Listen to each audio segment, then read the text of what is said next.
All right, Chelsea fans, welcome back to another episode of the London is Blue podcast. As always, your host, Brandon, my co-host, Nick and Dan. And gentlemen, we've got the Crystal Palace match review ahead of us. It is post-Boxing Day. The festivities are starting to calm down a little bit, Dan. But good news for us is we got a little bit of a party coming this way.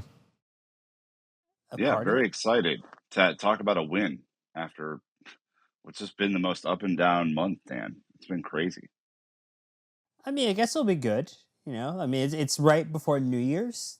It should be a festive period. Chelsea are trying to make sure that we can at least have some type of positive momentum heading into 2024, both in their football and our enjoyment. So if the stars align that way, Brandon, I think that'd be great for all of us.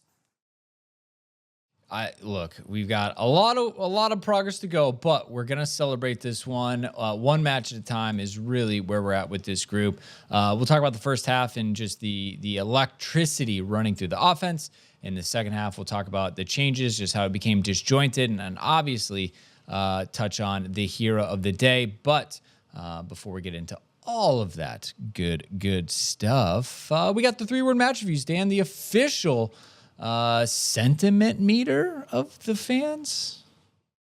We'll come up with something better than that in terms of how we pitch it next time, but I like where you're heading with it. We had Jay with the sucked but won ?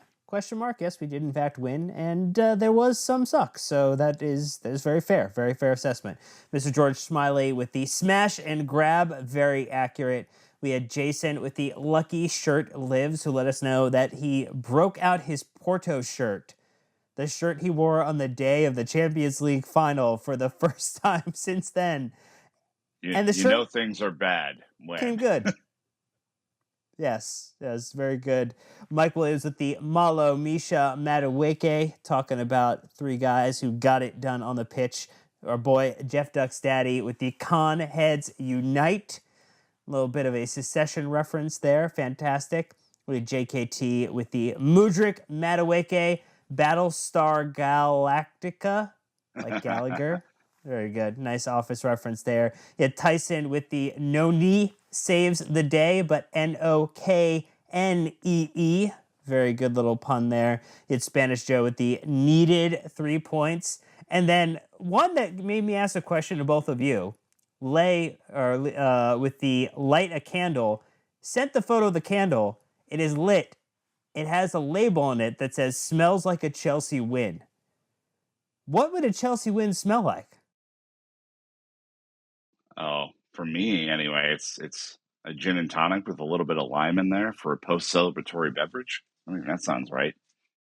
I'll tell you what a loss smells like.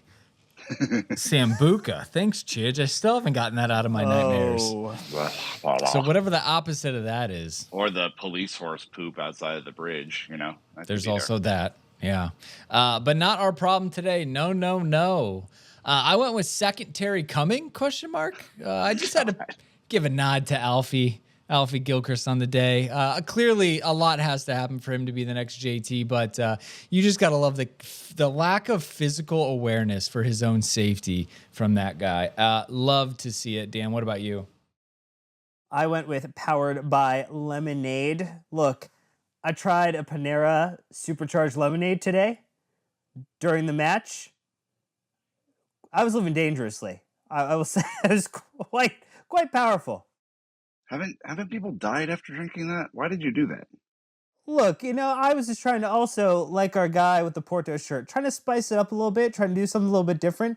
This might be the pathway. Okay. Patch believes in lemons. This is lemonade. Nick, you drink triple espressos in London. We've all seen it. Like, it might as well be the same Quads. thing. Quads.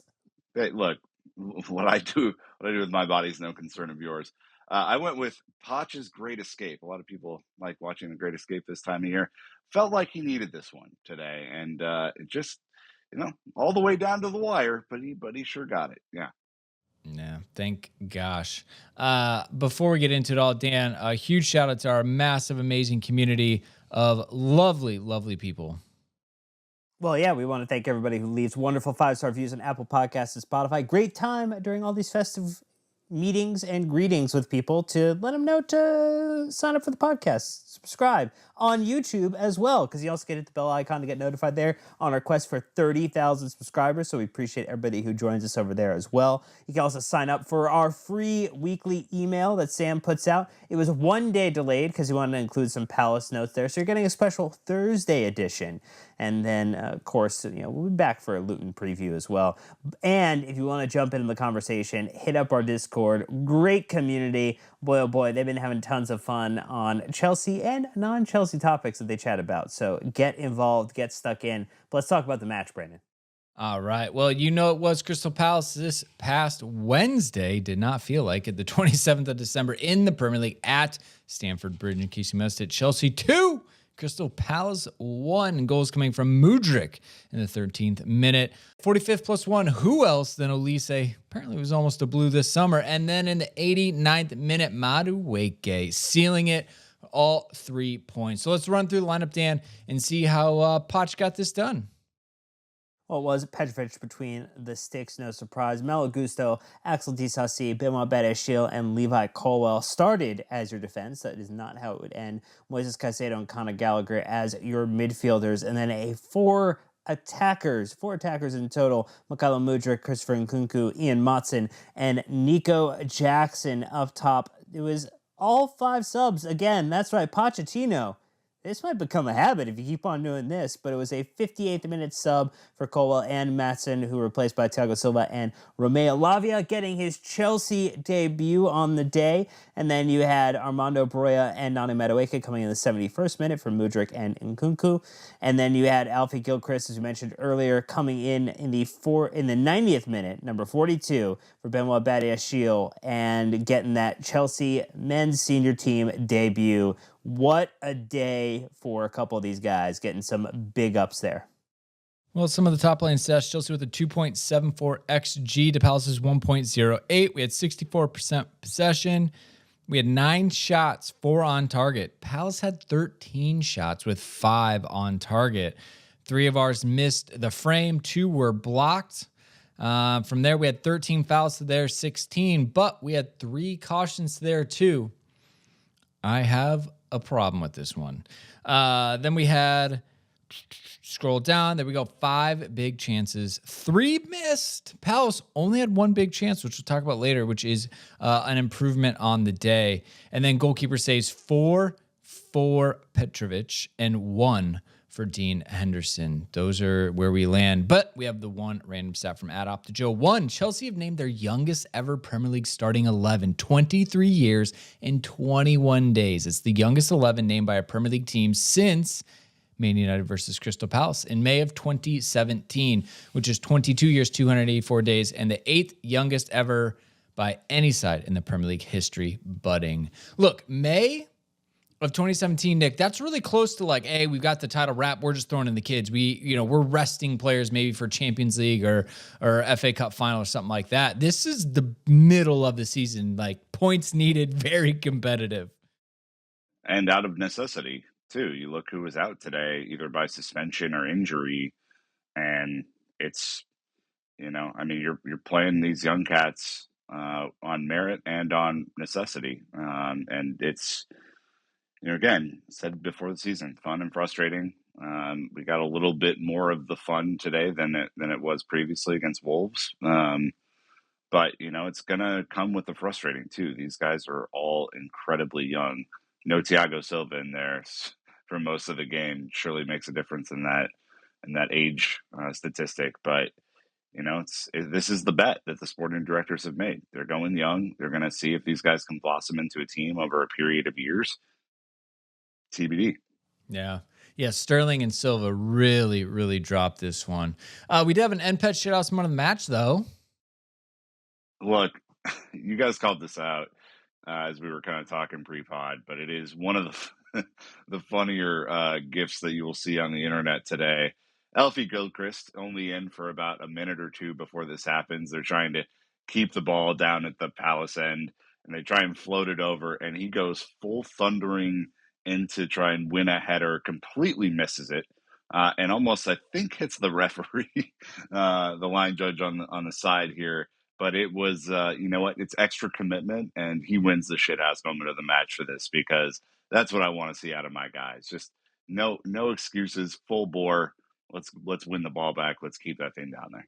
More on Alfie coming. Absolutely love the commitment to the cause. We're going to take our first ad break when we get back.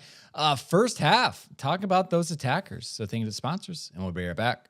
All right, Chess fans, we're back with another partnership through the end of the year. We got NordVPN coming at you to make sure you are safe and you're able to watch Chelsea no matter where you are traveling during the holiday season. A lot of you know I just got back from Costa Rica from Thanksgiving with the family, and guess what? I used a VPN to watch Chelsea while I was traveling. I was able to watch it on Peacock, no problems at all. So if you're traveling out of the country this holiday season, make sure to get NordVPN so you don't miss when we play Wolves on the 24th, when we play again after Boxing Day, and again before the end of the year. There are tons of matches coming up. You don't want to miss a single one. The other thing to think about, are you want to watch match of the day? Are you trying to see the BBC coverage, Sky coverage? You can do it with over 5,000 servers from NordVPN. So if you go to nordvpn.com/London is blue, you're going to go ahead and pick the plan that's right for you. And we're going to give you 4 extra months for being a fan of London is Blue. That's right. You get an extra 4 months hanging out with us. We absolutely appreciate you checking them out. Now, if you aren't using a VPN, hey, I hate to break it to you, you're the only one.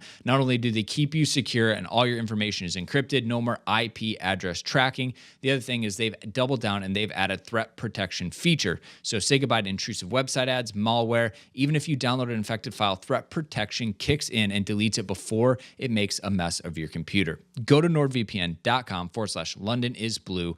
Try it. Huge holiday deal. There's no risk. You get a 30-day money-back guarantee with NordVPN. That's how much they believe in the product. Support our sponsor, nordvpn.com/London is blue. Go watch match today. Go watch Chelsea if you're traveling. Never going to have to worry about being tracked on the internet again. Link in the description. You know what to do. All right. So first half was fun. Look, we were in Discord. We were enjoying it. I forgot who made the comment, but they're like, this half flew by. And like, Dan, that's what happens when you're having fun, right? When you're on the front foot. But if we all remember, Palace actually had us on the ropes for about the first 10 minutes. So it took a little while for Chelsea to get warmed up, but with 5 changes made to the lineup for Poch, there's always going to be a little bit of betting in time. There was also the analysis, Dan, of how Palace, had multiple more days of preparation because they played the first match of the last round, Chelsea just having played. So, there's a couple different reasons maybe, but after those 10, 12 minutes, cooking with gas, baby.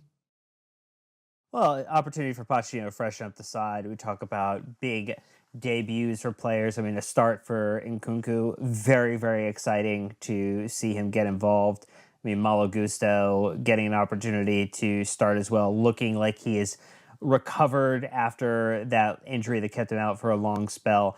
And Mykhailo Mudryk, who got involved on the defensive side, had some really fun runs, really good involvement from a passing perspective, him and Nkunku in particular.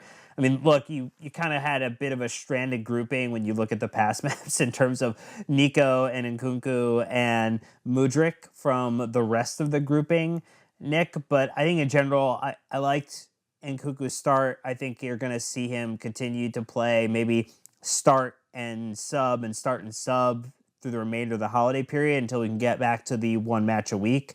But at least for right now, feeling good that he's evolved, feeling good it's another game without an injury, feeling good it's another game where we saw him add some value in the attacking perspective. No necessarily goal or assist to his name, but I liked what I'm seeing. Yeah, I thought this was maybe a little bit less effective than his sub appearances, just if I'm being honest. But I mean, it's obvious that the dude is quality, and you could tell that because Crystal Palace seemingly was man marking him for a large part of the first half, trying to keep a body on him so that he wasn't able to make those runs off of the ball or contribute with kind of key passes in critical areas. So I think that there's some real value that's going to be derived from him. Maybe, just not fully starting quite yet. But I think Mudryk, I mean, we have to talk about it. I thought it was certainly one of his better performances. He was moving the ball effectively. He was interchanging specifically with Jackson in a really effective way and seemed to, get into more dangerous areas than I've seen for some time with him. Because I really I think part of the allure of him is that he's so fast, right? He can really burn down the sideline. But is he getting into dangerous areas to make a play for a teammate or to score a goal? And today, just off of a broken sequence, Brandon, he goes in, distributes the ball out, was kind of gets passed around a little bit, is in a dangerous area to receive a pass and score a goal. Malo Gusto ends up doing a ridiculous, crazy overlap from the right hand side to the left hand side, kind of fall into play, and he's there and he scores. And he should have had two in the half as well if he is able to kind of finish the second one. So I think this was a big improvement for him, and he certainly didn't have an easy time of it, but it was a really solid performance. Guys, this was preseason vibes, right? If you think about this, Mudryk on the wing, Jackson up top, Maatsen at right wing when none of us knew why, Christopher and Nkunku in behind, and two center mids. This was preseason written all over it, and it looked like it too. The free-flowingness. By the way, Nico Jackson, where was this player been? Like, he was holding off defenders. He was driving the attack forward. He was doing little flick layoffs. I mean, he did everything but score, right? And granted, we wanted him to score, and offsides is still a problem. But, like, this team, like, this was preseason vibes again, and I was feeling it. And it was fun to watch. We all got overexcited, and we're like, we don't need Raheem Sterling. We don't need this player. We are good. But what I will say is we've seen it for a few matches now. It almost seems like the team is better off with two workhorses in the midfield, right? And that's something I'll probably touch on a little bit. But like the two-man workhorse midfielder is working with the high press and things like that. So that was pretty good. But you have to hone in on Mudryk, right? Nick, I think to your point, we played into his strengths today better than we have on a lot of other days too. And that's what I get confused about. Like, how do we go from like this roller coaster of a season, up, down, topsy turvy, and then we get one of these where we're just like, we're on fire. It looks like we know what we're doing. And I'm like, this would be the day you would expect us to be disjointed and not connected because of all the subs and things. But I don't know. I just tried to ride the wave while I could and run into it. But Mudryk, let's see. He had one big chance. Obviously, he got the goal. 0.49 XG alone. Let's see, 82 pass percentage, which I think is important because I don't think he's like a super accurate pinpoint player, but it seemed like everything he did came off today. One key pass, 2 for 3 on his long balls, which again, a little bit of an impressive for him. 2 shots on target, and we only had 4 on target in the entire match. So he had half our shots on target. you want to see him finish the second one. I think, you look at that interchange that happened. He obviously passes the ball in. Nico Jackson does a great kind of heel flick into his pathway. He's clearly fast enough to split the center backs. The touch was heavy, and it took him into a spot where he wasn't able to shoot the ball accurately. That's the next level for him. Like the one-touch finish, great.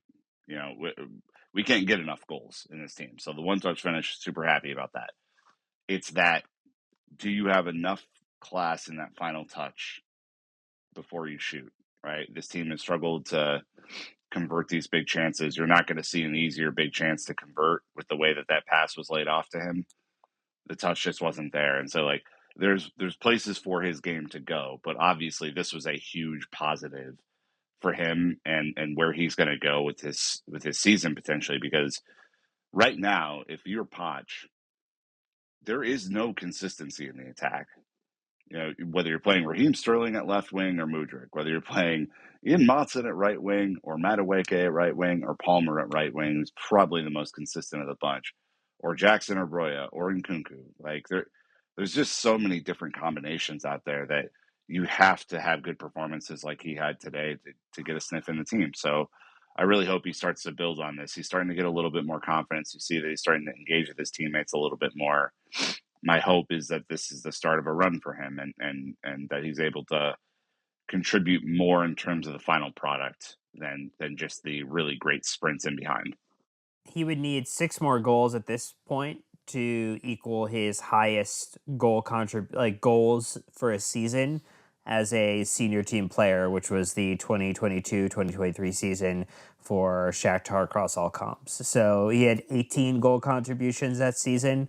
So he's at 5 right now in the 10 starts and 19 matches that he's played in, and about 500 less minutes between that. So he extrapolated out. I mean, he should be on a pathway to double-digit goal contributions, Brandon. But I think maybe the better thing is the fact that this also came off of an attacker of a wingback actually setting up an attacker and the attacker converting it. And like Malo Gusto did some hard work to set up Mudryk to take advantage of it.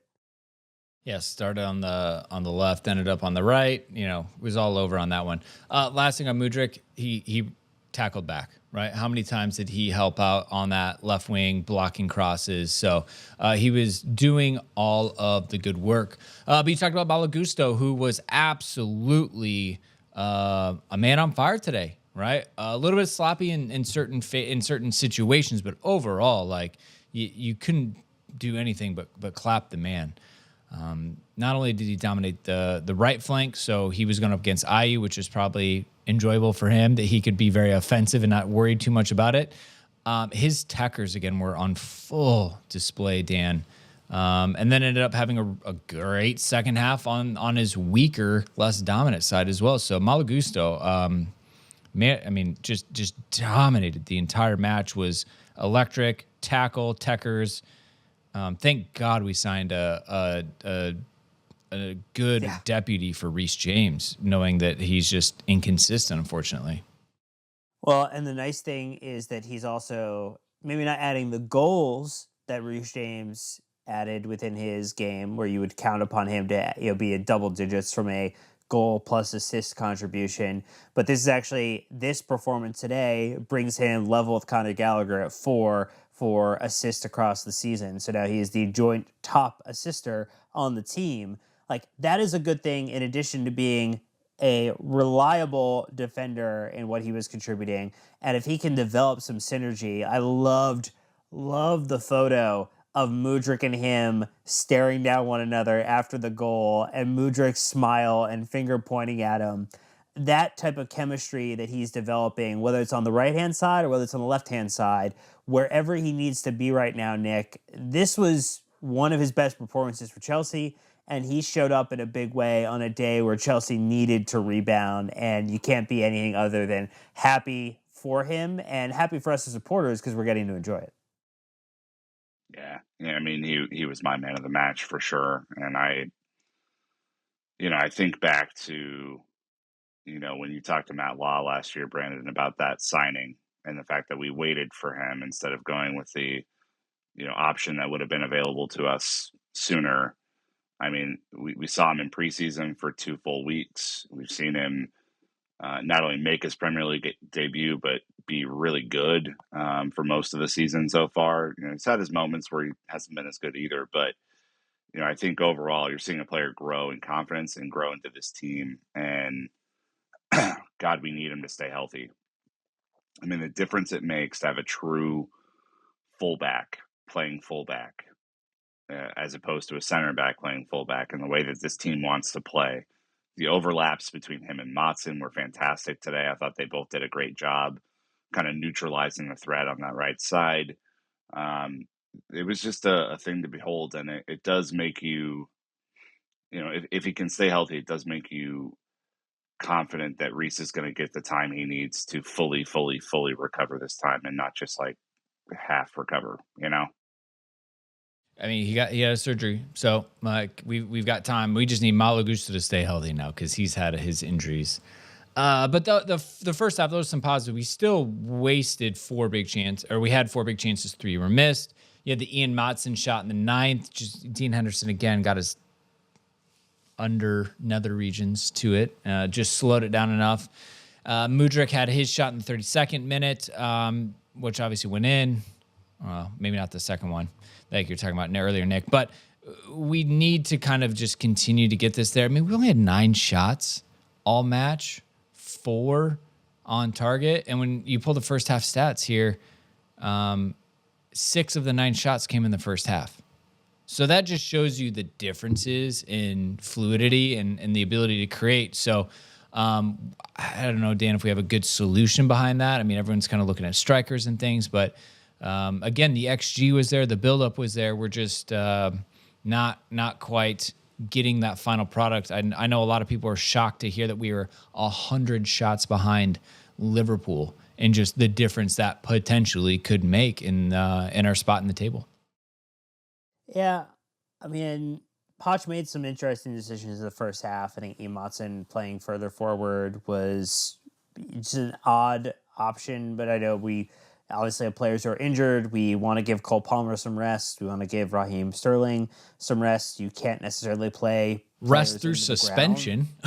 Yeah. Yeah. Rest. I mean, look, it's a holiday season. And I'm trying to be polite about it, but ultimately that is the discipline issue. That is another problem that still has yet to be solved, particularly on a day where your manager picks up another caution, as it were. Chelsea just continue to cause problems there. But when you think about the left back of Colwell continuing to play as a left back and not a center back, Badiashile not having kind of a great day out in terms of, or a great run actually of games. So I think some individual errors that are just loss of concentration, I think, in terms of the game state of where he is, where the attacker is behind him, where he is in proximity to the ball, the time that he has. I mean, he's kind of been a cool customer for the vast majority of the time that he's been at Chelsea, particularly last season, in a tough season. He was kind of a guy that you could look to be a little bit more solid, be a little more dependable, Nick. But I mean, I think there are still a lot of questions around people playing in the right position. And I think I still give Poch a little credit in terms, or at least not necessarily credit, but a little bit of a pass when you still have multiple players out due to injury or suspension that would be your first choice, and you are trying to makeshift a couple of things. But it does continue to be a little bit of a head scratcher when you could have said played Maatsen, at at left back if you really wanted to. Well, or just tweak the formation. I mean, I thought, when we all looked at the lineup initially, we were like, oh, surely this is a back five with wingbacks, just the way that the personnel was set up. And I think if you're nervous about Maatsen, taking on Elise one-on-one, which, by the way, anyone is going to have their hands full with Elise one-on-one. That dude is a real player. I mean, it would look good in blue someday for sure. But, I think then you play wingbacks and you bracket him. We did that so many times in the past. So, I'm a little confused by that. Not because Maatsen doesn't have quality, but it's like you could have played Madueke for 90 minutes. He's clearly match fit. He's clearly eager to come on at that right wing position, a position which he is naturally suited for. And if things go sideways, you can always make those changes. But I think the stubbornness with maybe this back four center back conundrum that we have, full back conundrum, could be alleviated a little bit if you just change some things up. Not because you want to, but because you have to. The personnel would suggest that we have enough for, three center backs across the back, Gusto and Maatsen flanking the wings and kind of overlapping, providing that sort of balance. And then you have your two central midfielders. And we've seen that, formation play out really well for us in the past. So I was a little bit confused by that. And I think it puts Colwell in a really, really, really difficult position as a center back, trying to keep up with Elise, who's a fleet-footed winger. I mean, with all the tricks in his bag that he has. So, this is like the third or fourth game in a row that we've seen Colwell get isolated, struggle to keep up, and then gets, eventually get the hook. And I just don't think you're putting him in a position to succeed that way, personally. I think we were all kind of surprised he didn't go with the back five, but it just doesn't seem like something Poch wants to do. It felt like it would have been a good move, would have played to the player's strengths. It wouldn't have really changed the dynamics of the team too much. But I will say that front four was almost a counterbalance in the first half, right? It changes completely in the second half. It starts to get broken up. We're defending far more than we were in the first half, and that changes. So there is always that side. If you can dominate a match, it doesn't really matter. unfortunately, Palace knew exactly what they wanted to do. When they saw that lineup card come out, they were like, yep, we're going down our right. Everything to Elise, let him run at Levi. And even Levi stepping to the header is what allowed Elise to get his goal right at the end. I think it was a little bit of like Elise versus Levi versus Batty Shield on the goal right at the end, Dan, and kind of who is to blame. Someone in Discord, again, I apologize. A lot of people said Caicedo was to blame too. And Caicedo, I mean, look, there are tracking. multiple culprits in every goal we give up. Most goals are not an individual error. It's usually whomever is the closest when the ball goes off that gets a lot of the blame. And I think Badiashile took some of it. I think Caicedo deservedly would get some. I think Colwell could be, Cole was probably trying to get back to be in support of Badiashile. But I think in general, Brandon, maybe this is the point you're trying to make, but like all these goals don't happen in isolation. Like typically these have been team failings. Well, Levi misses the header, and I think should be tracking his guy a lot more close. This was not a set piece. No, right? He should be tracking Elise a lot more closely than he was, and I think he jumped either too early or too late to get the ball. I can't remember which. And then Elise that's acres of space for a Premier League winger. I mean, I don't blame Petrovic at all for that. That to me is just, that's an open net as far as a lot of, those types of players are concerned. And he is a really, really good player. I mean, he cooked today, and Mallow only slightly slowed him down. I think a lot of fullbacks are going to struggle against that dude. He only has 3 goals somehow. Of course, he was going to score today, but you look at that and you're like, that dude is quality, really good. He was injured, which has hurt his ability to maybe add as many goals this season. So, long story short, Caicedo doesn't track, but he also doesn't let Levi know. Levi doesn't check his back shoulder. He steps as if he is a center back to the person in front of him. It's him and Badiashile. Neither one get there. And then Elise chests it down and, to your point, has the class to just bury that. And we ended up going into the half 1-1. Super frustrating after all the good momentum, positivity we had done. But that also goes to kind of like draw a line of linearity within the season, say we've not been clinical enough in like games that we should have put teams to sword. We haven't. And this is just another example of that. So into halftime we went with very much heads hanging, and wasn't sure we're going to get from the second half with Poch and this team and how they're going to be able to rebound based on things that go. But before we get in the second half, we're going to take a last ad break. So thank you to the sponsors, and we'll be right back. So we came out in the second half. I don't know, still a little slow, a little sluggish. It was super downtrodden. It felt like the team had got a ass kicking at halftime, did not respond super well to start the half. It was not what you wanted to see, but it was also a little bit predictable just because we had gone a goal down. Palace had energy. They had momentum. They were looking forward to it. And it was a grind. It seemed like everything we've been doing right, Dan, stopped for some reason. And then you get the JT tweet in the middle of the match, says we need to play and run forward more. We keep playing backwards, allowing Palace to get everyone behind the ball. We have to win our tackles all over the pitch. And those are some of the basic things that just weren't happening, and we needed something to change. We needed someone to grab this team, which, again, how many times have we said that all season? Well, I think also, too, when in the moment living it versus going back to just reflect on it, I think you would feel like if you looked at the stats, you'd be like, wow, Crystal Palace came alive in the second half. Did they really, though? Are we sure about that? Are we sure they actually were alive in the second half? Because you look at it, the defense improved to really make life difficult for Crystal Palace. And like part of that was the substitutes, right? Lavia coming on for Maatsen in the 58th minute, along with Silva coming on for Colwell. A little bit of a change in how we were supporting all of our players. 8 shots to Chelsea's 3 in the second half, but 5 of those 8 were blocked or off target.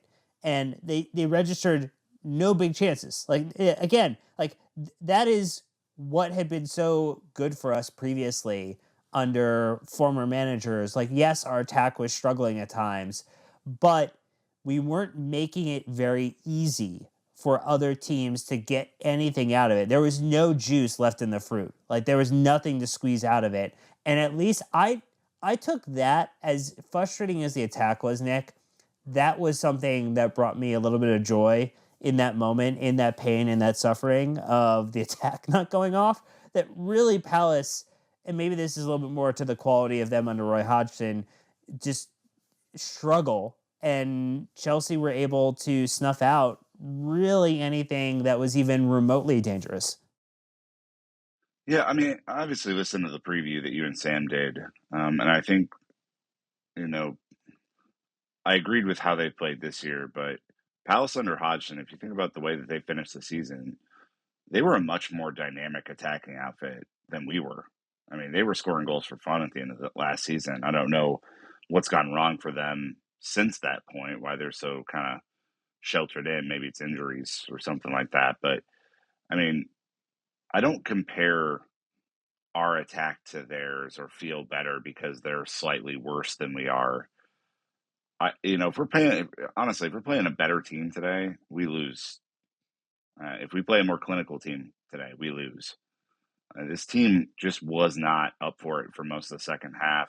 Finally got going a little bit, after the couple of critical subs were made, and Noni comes on and stuff like that. But I just, for whatever reason, it seems like this team has one good half in them so far this year. It's not, we've seen very few complete games. First half great, second half great. First half good, second half good. Usually you get one or the other. And the way that we started the half, Brandon, I was really, really concerned that we were going to stink up the place. The announcers were saying that the mood at the Bridge is tense, which you could say at any game this year. It's been a tough year to watch at the Bridge, but this team really needs to put a couple of consistent good performances together for me to kind of believe that they're better than where we are. For sure. Look, a run of any sort is what this team needs. That's what we're saying. One match at a time. This roller coaster win lose bullshit. Like, we got to stop. We got to stop the negative momentum. Get 3 points, which we did today. We knew it wouldn't move us up the table, but we needed to stop the bleed. And this was an important one. We can't keep losing to teams below us in the table and expect to do anything this season. So, look, we had some subs come through, right? Really changed the team, changed the shape. People were going from left to right to left, middle to out. And I don't know, like, Dan, Poch kind of just threw the kitchen sink at this one, right? Getting Broy on for a winger. So he's got two strikers. Madueke coming on, but he's not in his normal position. At the end of the day, Thiago Silva coming on as well, and that completely shifted the back line, all these things. Like, there's a lot of movement. I think that's what really concerned me, was just how much disruption our subs created. And we've seen this before this season. But at the same time, I think we don't have like for likes, like, in this team right now. No. And he needed to change it. And I would say at the end of the game, when we were winning, it was great to lump it forward to Broya and let him hold it in the corner. But overall, he went for something. I don't know. No one's really been happy about Poch's subs for the most part this season. Everyone seems to be very questioning of any time he makes these subs. Well, again, there's two goalkeepers on the bench. There's Leo and Alex from the youth setup who did not get called into this game. And there's a host of players who are either in the stands or injured or out due to suspension. So, I don't know what to tell you. Like, the question is, like, don't sub? Is it don't sub with, like, this, again, goes back to the pointing the finger at, like, where maybe the true problem is, and maybe that true problem is how we recruited, how we set up the squad to be ready for this season. I also think, to be fair to the sporting directors and the sporting regime, even though people don't want to be, is that you also can't plan for maybe this many injuries. And what you should be planning for is how to fix that problem moving forward so that you don't have so much of the repeat issue that you're running into. but I'm not sure what else you're looking for Poch to do when you know that there's another game coming up before the end of the year. We're going to play Luton, high fly in Luton, who are continuing to eke out some results here. They are not the same side, at least in the way that they are attacking other teams that we played earlier in the season, and getting all of our 6 points that looked assured the first time we played them is going to be more difficult. And it's going to require players being a little rested going into this. And so I know maybe there were questions about the subs, and it's more about, I think, to the point you made earlier, Nick, it's how we're deploying the players that feels weird, not necessarily that who we're using, because I think people are rightfully giving Poch a pass on having to play certain players, and more so concerned about how he is deploying them. Yeah, I think the deployment's an issue. I also think that, there have been players, and I know that Noni's been injured. A lot of players have been injured, but, felt like he was kind of frozen out for a little bit. It feels like, we've talked about Trev being frozen out. It feels like there's options. Alex Matos, maybe an option, that hasn't quite been used for reasons, thinking about, your Maatsens who have been kind of underutilized this year, even though we've had a crisis at left back. Again, all this is revisionist history. We're playing Monday morning quarterback here, and that's, not really that fair to do. But I think even in the moment, Brandon, you're seeing like, wow, Colwell's really struggling against, Elise one-on-one. Shouldn't we do something about that? And it felt like it was just a very slow react. And I think there have been plenty of games where you could have hooked a bunch of players in the first half for their performances. And I know that's a tough man management thing to do, but, it feels like sometimes a little slow to the draw for me. Yeah, I think it was early the last match. Let's see. Wolves, I feel like he did around the 60th minute, and Cuckoo came on some in the 75th. But it's just up and down. This game was, they said it fizzled in the second half. But we're talking about Madueke, absolutely maximized his 28 minutes, right?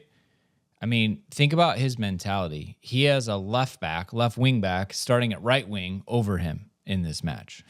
Like, that's probably not great for the old confidence in this case. And we've seen a couple cameos from Madueke, and now he's healthy again recently. Seen some positive things, but he really cemented it today. His confidence is oozing, so he's fully fit. And the way he drew the penalty was fantastic, right? A half clearance, top of the box. He sees Elise, or Eze, I can't remember, coming out, and just he just cuts it across his body, lets the defender run into him. He didn't drag his feet. He didn't create the contact. I mean, this was the most clear-cut penalty I've ever seen.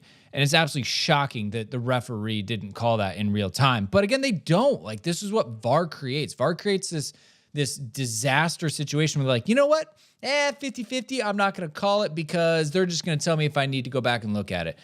And shit, Palace almost went down and scored. Now, that would have been a huge cluster F. Imagine 4-on-1. Palace had How gone down did they to pull score. a Chelsea? and there was a clear penalty on the other side. Like, it makes the game so much goal, worse. pull it back for a penalty, like the reversal. I don't know if Hodgson would have survived that. I mean, that's a lot, even for me. Yeah, right? Madueke was very good today. I think just as we talked about Mudryk tracking back, he did a lot more of that. I know that's been the thing that's been called out about his game, is that he's maybe not the most sound defensive talent, more focused on his attack and his trickiness. But you needed someone like him in this game. You need someone who's going to try and dribble. You need someone who's going to make long runs. You needed someone who is going to take a risk. And he is a risk taker. That is his whole ball game. You want to see him get a chance now, because producing is a big deal. He almost scored that worldie against Brentford. I think the last time that he was in a Premier League match, you start to see that confidence boil over. And he does. He has this, I know that personality is not a statistic in FIFA, but he has this fucking unbelievable positive personality that you just want to root for. I want to root for anyway. And you just want to see someone like that succeed. I retweeted that video of him and Thiago after the game, where he was trying to convince Thiago that, he was going to do it. And then old granddad came over and gave him a big hug and made a really cool scene out of it. And, I think a guy like this does a huge amount for his confidence, and the fact that he was confident enough to take that penalty, right? That's a big moment. He has barely played this year. I know he scored pen in the early part of the Carabao Cup or something like that, but that's a big, big moment for him. And I think that hopefully Poch saw the value.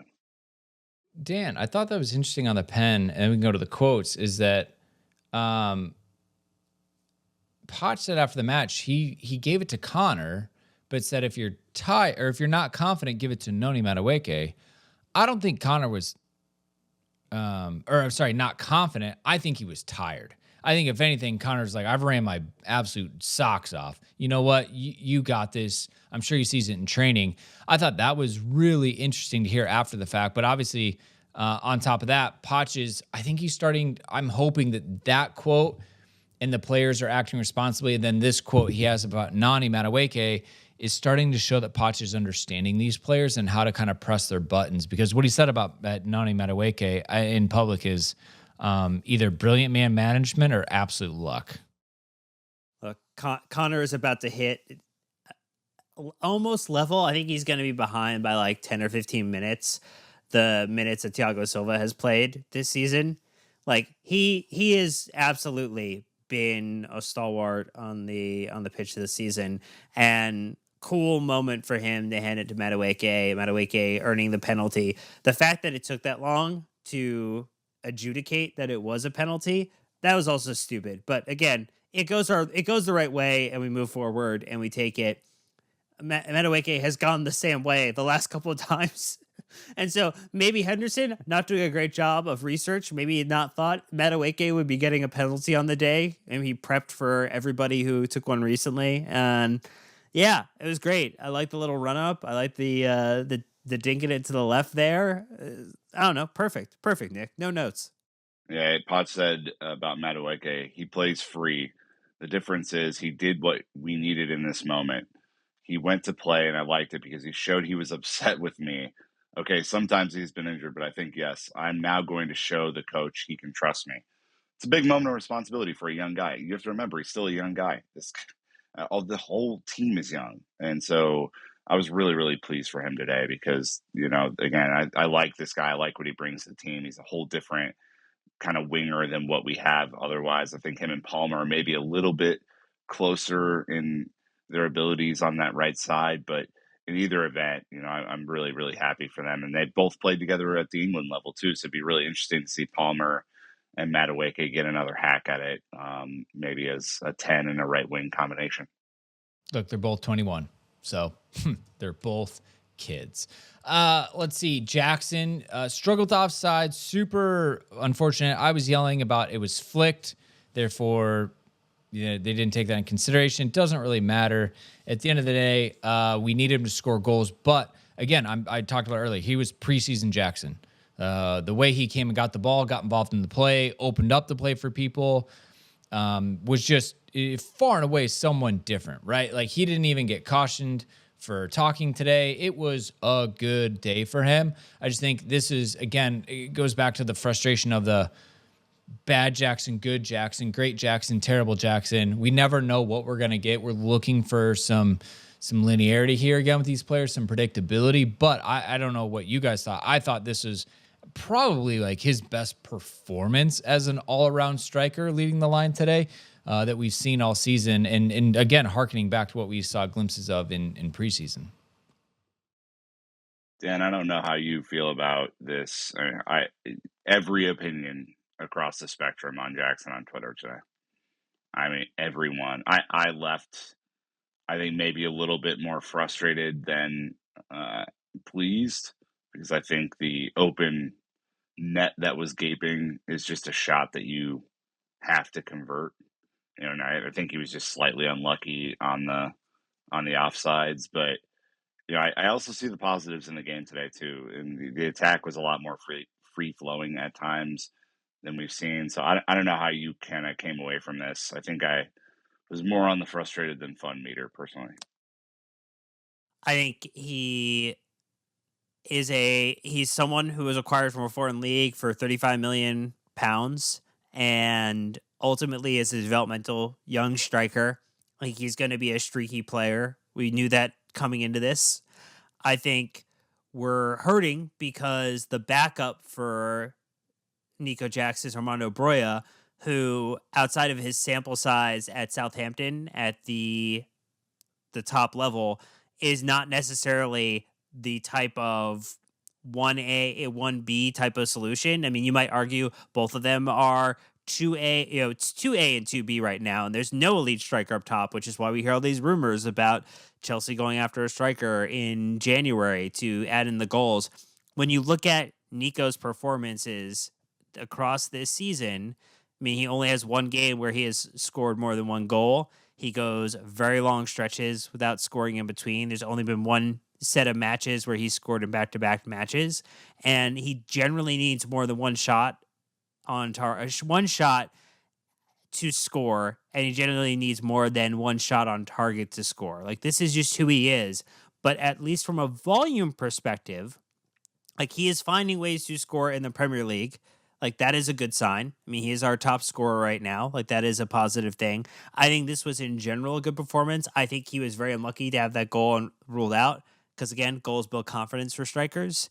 I think people looking and saying, run him out of town, I think that is way too overblown. I just think that, he is going to take time. And you use this season to figure out where he's at the end of the season. Like, hopefully he continues to develop and grow. Like, that's my thing. Like, continue to grow, continue to develop, continue to do some of the things that Brandon talked about where he was showing some more positives. But the misses in isolation are very bad. And if we only fixate on that, it's going to be he will never be judged appropriately. Well, I think the other thing, Brennan, to me about his game, and I saw this argument on Twitter, and I can't remember who said it, so I apologize if you're listening to this and you're like, hey, idiot, that was me. He misses these chances, but compared to where our strikers were last year, he's getting into the spaces to have the opportunity to shoot, which our strikers did not do last year. It's a really confusing conundrum to be in because last year our strikers weren't even anywhere close to those positions, right? They weren't even there to have the shot. Now we're there, but we're missing some. And I think that's where the frustration is. And I thought it was a really interesting kind of counter argument to the he's bad and should be run out of town thing. Because, I was frustrated with the miss. I think everyone was. But, you kind of think about it that way, and maybe you kind of give him a little bit more grace. Yeah, look, our team is nowhere near the standards, Nick. You summed that up very well in the last episode of kind of where we're at and who we are as a team. And we don't have Didier Drogba, all right? So we got to kind of bring our expectations down a little bit while supporting and pushing the team. Poch had a lot of good quotes on that. If you missed it, check out the Chelsea FC website. I've been asked by a couple people on Discord about Petrovic and my thoughts and how he's doing. So, look, I just want to keep it pretty short and sweet so far. He's still standing on his line, right? He's still a little timid, which, he's not coming out and collecting crosses right now, but I think that's fine. We saw good shot stopping today, really good footwork, which I've been really impressed with to cover the goal. Held that shot late on, didn't give the rebound, which is great. And then one thing I did pull up from FB Ref is that he has 100% pass accuracy for short and medium passes. So he essentially, anything within his half, he's money. He's cash money in. And that's really helpful with distribution. Obviously, that's probably the biggest concern of Sanchez. We know Sanchez can come and get across. We know Sanchez can come get big. We know he can make a save. At least so far, I went to McLockbot to compare them, but also really to look at Petrovic's player radar. And I'd just say we don't have a lot of stats. He's played 2 Premier League matches and a sub appearance for 7 minutes. He played in the Cup. So we're working with a really limited body. But I would say is he's starting kind of like to stay solid at home, and he's going to grow from there. And the basics look good. Which I think is a great foundation to build on. But yeah, we're not seeing him do crosses. We're not seeing him come out and kind of be crazy. But he's a sweeper keeper. I will say that. He is a sweeper keeper, which is I think, helping the team as well. So I'm not going to crown him as number one. I think a lot of people were asking me to say if I thought it was him or Sanchez. We don't need to know right now. We just need him to play with confidence. And whenever Sanchez is back, we'll go from there. But we're building really nicely, which I think is great. Dan, we had some shout outs for Alfie Gilchrist. Sub came on. Clearly, I will state this. This was a shot at Benoit. The Poch saying not good enough. Yeah, I'm going to sub you in the 90th minute because this is not good enough. Gilchrist went his right back, slid everyone across, Disasi and Silva. But a lot of shout outs for him for making his full Premier League debut for Chelsea. Academy kid, been around since he was born, essentially. Yeah, interesting that it's coming in a more perilous moment. I mean, the fact that everybody's like, oh, yeah, we've got a couple minutes to lock this down. And he came out flying, full of energy, full of that supercharged lemonade. My man was on one. And he had himself a little bit of a fun cameo here. I thought that was great. There were the videos circulating afterwards of John Terry talking at one of like the supporters group sessions and mentioning Gilchrist, and that clip is out there now, Nick. But in general, can't be anything on the excited anytime a academy player gets an opportunity to get out in front of the home fans, gets a little bit of a touch of the ball, gets an opportunity to get a meme moment there. It's all gravy. Yeah, obviously, Discord having fun with this as well. With Alex in Houston saying kid is absolutely destroying his X claps. That's look, I think it's a stat that we need to institute in this here podcast. And this is why you play the Cobham lads. They get the club. Ghana Zagina obviously vying for Phil's heart on the youth episodes that Brandon does. So look, I'm super happy for him. Obviously, I think Alex Matos is the next one I look to hopefully get some real game minutes. And, if we have an injury like we'll talk about coming up, perhaps Matos is going to get the call because the midfield is paper thin right now.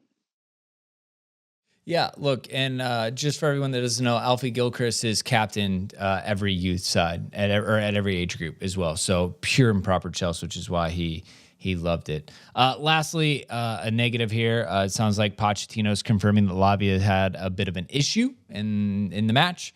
He said, quote, "I'm a little bit worried about Lavia. He finished with some issues, but I hope it's not a big issue," end quote. If that's not just the dumbest quote for us as supporters, I don't know what is, because he had some issues. We're just hoping one of them isn't a big issue. But again, we're being forced to play players before they're fully ready. This is the prize you win for playing that dumb game, unfortunately. Give Matos some minutes, baby. That's all I'm saying. All right, Dan of the match time. Because we won, we get to play the game. Well, I kept it super easy on people and just said, look, it's Malo Gusto, and you could try to convince us otherwise, like the table meme convinced me some otherwise that it's not Malo Gusto. Nobody could convince me. So I think that was a pretty locked in option there. So went the dictator route there, huh, Dan? Just no options. It's in vogue right now. Jesus. Well, look, I probably stacked the deck on that as I literally sent it in our group chat. That Gusto was the man of the match. He's absolutely everywhere. I would have loved to see the people choose him though, just to confirm my bias and what I saw. But anyways. Let's look around the Premier League. All but 2 matches have been played. So Brighton and Tottenham have yet to play. Arsenal, West Ham will play as well. So my fantasy team has a lot of points on the table. But Force are beating Newcastle. Newcastle are broken, ladies and gentlemen. Out of Europe and on a 3 to 4 game losing streak right now. So, and Forest of all teams. I guess that manager change is working after all. Bournemouth beating Fulham 3-0. Fulham were like the clean sheet heroes at one point, like mid-fall, and they have lost everything. Yeah. Yo-yo. Weird team. Sheffield United losing 2-3 to Luton. Okay, 2 own goals by Sheffield absolutely fell apart and quite embarrassing. Liverpool 2-0 over Burnley. Wasn't really straightforward, though. They got one early and one really late. United somehow coming back to beat Villa 3-2 after Villa being up on them with 2. Really, really frustrating to see that happen, especially as we're trying to climb the table. Brentford 1, Wolves 4. Again, a bit of a surprising result. Brentford are really just slipping at this point. Wolves clearly loving life after having beat us this past match. And then obviously our result, and then Everton 1, Man City 3. Everton were winning and looked like they had a chance, but Jordan Pickford absolutely fumbled the bag. And I ended up thought losing you'd like 3-1. that. Oh, big time. Like I saw it. We had people over and I saw it and I was going to like go tweet about it. But I was like, nah, I don't have the full context. So I'm just going to let this one sit. Everyone knows. Man, wild matches on the festive period, Nick. Wild matches. Yeah. I think the Luton match is particularly interesting coming up against them on Saturday. They're playing some decent ball right now. I think they were down twice in that match and came back to win. And you look at that Sheffield United team, and that's basically them done. You can't lose those bottom 3 matchups like they have, and I think that's going to unfortunately bury them. It yet to be seen if Luton have enough or Forest slip back in or something like that. But I think it's pretty safe to say that Everton is is going to stay up this year. They're playing some pretty good ball. Hey, without that point deduction, they'd be ahead of us. So for that. Luton in December, a little bit interesting. They lost to Brentford 3-1, lost to Arsenal 3-4, in case we forget, lost to City right after that 2-1. So they're in all these matches against big teams. Then they beat Newcastle. Now they beat Sheffield United, and we are their last match on New Year's Eve. We hope it won't be a problem, Dan. But the table, Dan, again, we weren't ever going to change our position, but my word, after we talked about how close we were to the teens, we needed to solidify our position.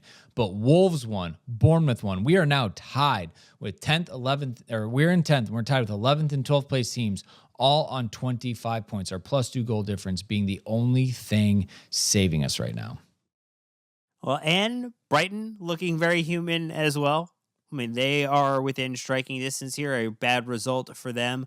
Look, maybe a little draw. I mean, they would be a target to potentially go equal on if we were to beat Luton before the end of the year. That would be a wonderful thing to have happen.